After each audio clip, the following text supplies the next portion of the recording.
In this video, I'm going to be walking you through a getting started guide for Blade II Bannerlord. It can be extremely challenging to understand all the mechanics of this game, especially if you're a new player and you didn't play Blade 1. But if you're even a veteran player and you don't understand everything, or you would just like some perspective on, what's a good thing to do when you first start the game, what are some things you should be doing, then watch on to check these out. While a lot is similar from Blade 1 to Blade 2, there are new features to the game. And the very first thing you're going to notice is in character creation that it's been expanded. There are a lot more things you can do to customize your character, so we'll start with that first. One of the first things you're going to have to choose when making your character is your culture. There are 6 of these. They're basically the factions of the game, and each one has a separate bonus that gives you a passive benefit, like less penalty when you're moving on snow or more upgrade XP for troops. So you're going to want to pick one of these that kind of matches your playstyle. For instance, if you want to be a great leader on the battlefield and you want to lead elite warriors into battle, Vlandians is a good pick for you. Or if your troops are going to consist mostly of cavalry, then you might want to benefit from the Khuzaits, because they are the equivalent of Mongols in Bannerlord, who have very skilled horse archers. Note that no matter what culture you choose during character creation, you will always begin the campaign in the same place. Next, you're going to be faced with a series of questions asking about your family, early childhood, adolescence, youth, young adulthood, and story background. And what this is going to do is it's going to allow you to gain skill levels and skills and gain focus and attribute points for certain attribute points. So you're going to want to take time here and really pick and choose what you want. In Bannerlord, you learn skills and raise character proficiency by using these skills. So shooting with a bow raises the bow skill and fighting on foot raises athletics. On top of that, focus points affect the learning rate of your skills, and putting more focus points into certain skills will make it so that you level these skills even faster. So with the right choices, you can start strong and grow even stronger in early game, which will be the key to your success. It is highly advised that you level the mastery of your weapon of choice as high as possible. This will allow you at least one weapon proficiency from the very start, and unlock some precious weapon skills to help you get off to a good strong start. These choices also affect the starting weapons you are granted and whether you have a horse or not, so make sure you get a good amount of points in riding as well as your weapon. Early on in the game, there are some skills that are more valuable than others to give you a boost while learning all aspects of the game. The following are some recommendations for skills to acquire during character creation for some early game levels. Bow. Bow skills have greatly improved in Bannerlord with the addition of skill trees. You can now improve accuracy, projectile speed, range, draw speed, and damage of your bow. You also have the advantage of range, and you can use your bow while mounted for greater mobility. This will allow you to ride around on your horse and sort of shoot things while enemies on the ground can't catch up to you. And the higher your bow skill, the better bows you can equip, which will increase your damage as well. Riding. Riding is beneficial for most playstyles in Bannerlord, whether you use melee or ranged weapons, because being able to fight on horseback is a huge advantage in battle and while traveling on the campaign map, since you move faster. Higher level riding will allow you to mount higher tier mounts, which have more hit points, charge damage, speed, and maneuver, so these are all important when fighting on horseback. One-handed. There are situations in Bannerlord where you'll be forced to fight on your feet, whether you're raiding a bandit camp or fighting in a castle siege or in a tournament. In these situations, you don't always have the option to be ranged, even though you can in some of them, but eventually you're going to have to fight in melee combat, and one-handed is going to help here because you will need a shield to stay alive, particularly if you're invested heavily into bow or range skills, so this will allow you some offensive and defensive skills so that you can survive these situations. Steward. Steward is more of an advanced skill that helps you when you rule over your own settlement and army, or perhaps an entire kingdom, so it's not something you're going to need right away. However, it's a good idea to pick it up early on in the game because the requirement to level up Steward is very, very easy to maintain. All you need to do is have high morale for your party, and all you have to do for this is to win battles as well as have a variety of food sources, which is pretty easy. So you can either go around and kill looters or bandits or trade a lot, whatever, in order to maintain this. And it's far easier to maintain high morale for a smaller party, which is why leveling Steward at the beginning of the game is very easy. So you can level it up very easily at the beginning of the game, and then you'll have the skills you need later on when you have a kingdom or a settlement, etc. to manage. Trade. Trade can be one of the easiest ways to make money in Bannerlord. It requires a fair amount of investment before you get caravans running, but you can also trade by picking up cheap goods from one city and then selling them in a faraway city as well. You'll need to have a fast horse and a party on the smaller side for quick travel, but you can make a profit as a merchant without shedding a drop of blood, making trade beneficial and an all-around skill that's good for just about any build. Athletics. This is mainly good for melee fights, especially in the arena, which is a major aspect of Bannerlord. Winning tournaments earns you wealth, fame, and favor with some nobles or ladies, and it can quickly become one of the main activities you choose to take part of around the entire map, and you will fight most of the arena battles on foot.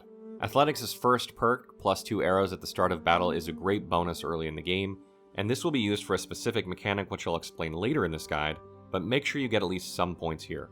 Note, other skills are not necessarily bad to start with, and on the contrary, some skills can be tailored for maximum profit if built properly, but these suggestions are the easiest skills to start with and progress the game steadily for beginners. The major question for every Bannerlord player is, what do you do once the tutorial is ended? Now that character creation is done and the tutorial is over, you are left to your own devices and alone in the world. You do have a quest asking you to gather some men, money, and a companion to be ready for the next part of the campaign, but you are left with no indication of how to perform this feat. Don't worry, we've got you. The first thing that you're going to want to do is farm looters for quick levels and skills. It's an obvious choice for some, but it's tricky for others. First of all, know that looters are the lowest tier of enemies in Bannerlord, so low that they have tier 1 bad weapons, bad rugs for armor, and their only ranged attack is throwing rocks. You'll find lots of them running around trying to chase villages and trying to find traders to prey upon, and if you approach them with a large party, they will usually turn their tail and run trying to avoid battle, and they are fast with their small numbers, and chasing them can take a while, which is why a lot of people neglect them, opting to fight stronger enemies. However, this does waste great opportunity. The first trick to tracking down looters to fight is don't recruit anybody at all. In the previous game Warband, I'd say this is a pretty bad suggestion, because some manhunters could catch up with you and drag you into slavery if you travel alone. However, in Bannerlord, the starting area is quite safe and filled with only looters, which presents zero threat if you know what to do. Be sure to avoid all other sorts of bandits while alone, however. In order to track down these looters, make sure you are mounted on a horse, have a bow, and a good bow skill. Carrying more arrows helps as well, as you'll be able to shoot larger groups without being forced into melee. If you travel alone, looters, instead of running away from you, will come at you at will, thinking you are alone and easy target to pick off. Start attacking them while doing this, run with your horse in circles around them, meanwhile aiming your bow into the middle of them, and shoot at them and mow them down, trying to get headshots if possible, since these will do more damage and level your bow skill faster. This will take some practice, but it's a very simple tactic, and if you can get them all down before your arrows run out, then congratulations, as you now have more renown, gain greater morale, a good chunk of money, some loot to sell, and some prisoners to hold at ransom. At the same time, you've also leveled your skills several times, and leveled your character in the process. You can find some upgrades for your armor among the loot dropped and sell the rest in market at major cities, and be sure to post ransom for prisoners in the tavern district and cities as well. This will earn you some good gold, and now you will need to decide what to do with that money. Don't go recruiting soldiers for your army just yet. Don't be tempted to spend your money on anything but your character. Make sure to focus on upgrading your gear first, and upgrading your weapon is where you start. Save some money and get the best tier 3 or tier 4 bows available at market. It will upgrade all stats for your bow and make aiming much easier on foot or on top of your mount. You need to have a good bow skill level to equip higher tier bows, and that's why we better get our bow skills high during character creation. You can upgrade your quiver as well, but only if you get a quiver with more arrow capacity than your current one. Arrow number is much more important than arrow damage early on in the game. The next step is to get better horse or camel. It will make you faster on the map and in battle, and enemies will have a much harder time bringing it down. Again, you can't use higher tier horses until you get your riding skill high enough, so make sure to invest in riding. When it comes to horses, I prefer balanced horses that have decent hit points as well as speed, rather than one that's strong in one aspect or weak in another. Remember that you'll be using your mount all the time, so it needs to adapt to the different situations that you'll face, so balance is a good choice. Don't sell your old horse, however, keep it in your inventory because it will increase your carrying capacity, which is important for many reasons, including trade.